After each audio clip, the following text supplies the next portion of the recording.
ৰাতিপুৱাই উঠিয়ে দেখিলোঁ বাহিৰত ওলাই কিনকিনীয়া বৰষুণ আৰু বতৰটো বিশেষ ঠাণ্ডা, ইমান গৰম নহয়। উঠি মেলি এতিয়া মই অকণমান গা পা ধুই খোজ চোজ কাঢ়ি মেলি আহি গা পা ধুই আজৰি হৈ ল'লোঁ আৰু এতিয়া মই ৰান্ধিম কিবা এটা বইল।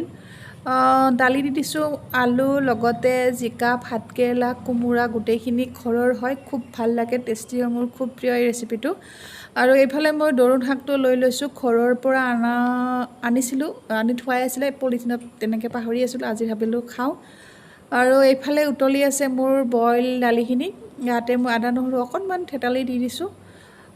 ধুনীয়া গোন্ধ এটা আহে, মোৰ খুব প্ৰিয় হয়। আৰু এয়া মোৰ হৈ গ'ল আজিৰ ভাত সাজ ৰেডি, গোটেইখিনি ঘৰৰ পাচলি হয়, হেল্ডি হয়, খুব টেষ্টি। এইদৰে মাজে মাজে খাব লাগে আমি, যিহেতু বহুত তেল খাই থাকোঁ এনি টাইম।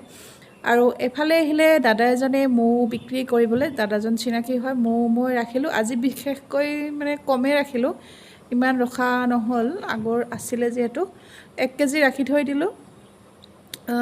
এইখিনি চাওক, আৰু এইখিনি মোৰ বাঁহখন অকণমান মিষ্টাৰে ৰাখিলে কামুৰি কামুৰি খাবলৈ। এইখিনি আজি ৰখা, বেছি নহয়, আছে কাৰণে কমকৈ ৰাখিলোঁ, বেছিকৈ দিব লৈছিলে।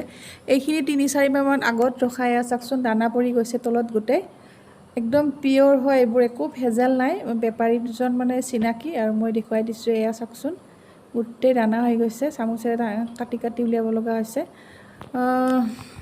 আকৌ লগ পাম নতুন এটি মিনি ব্লগৰ সৈতে, এতিয়ালৈ এৰিছোঁ।